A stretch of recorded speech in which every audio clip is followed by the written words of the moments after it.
ขั้นตอนตีเฮาเนาะบัดนี้เนาะขั้นตอนสมปูนมาเบิ่งขั้นตอนเตรียมพวกอิฐเฮาเตรียมอัดก่อน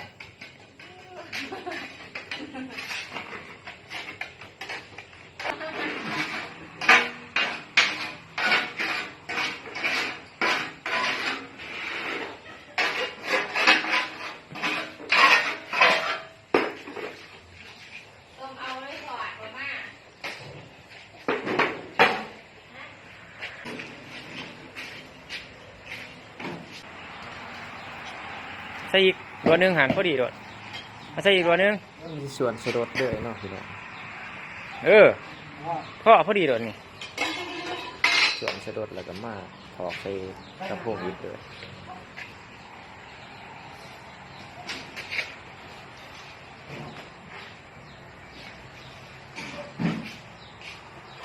บอกใช้งามตีดบอก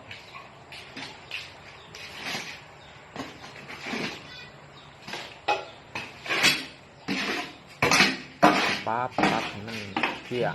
โควิดเพื่อเขาสิเอาของอัดลงขั้นตอนการตีปรับให้น้ำเที่ยงกันเลยครับ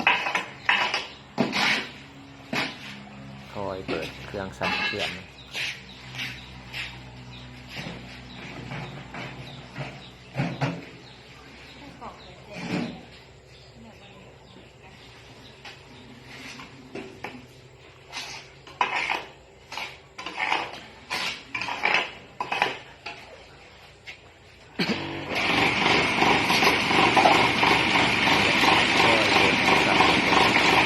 เปิดตัวหน่อยอยู่วะฮะปูนมันกับปูอัดลงครับ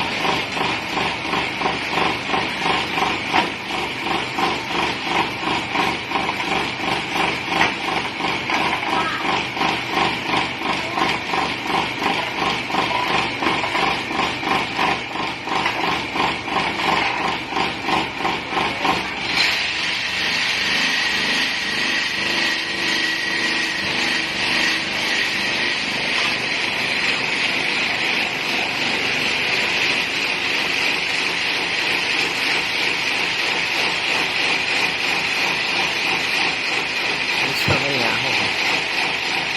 3 ตำไปยืนเต้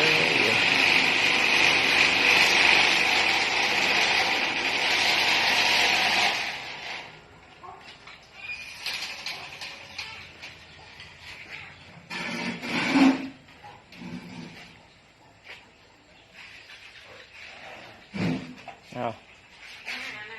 คักอยู่บ่ก่อนมันจะออกมาประมาณนี้ครับมันเป็นบล็อกตันผมมักมันเป็นหูแต่ว่าอะไรที่พูดในกะทิเฮียแน่ก็เลยเพราะว่าเขาเอาของกวดมันกวดแห้งลายมันจะเฮีย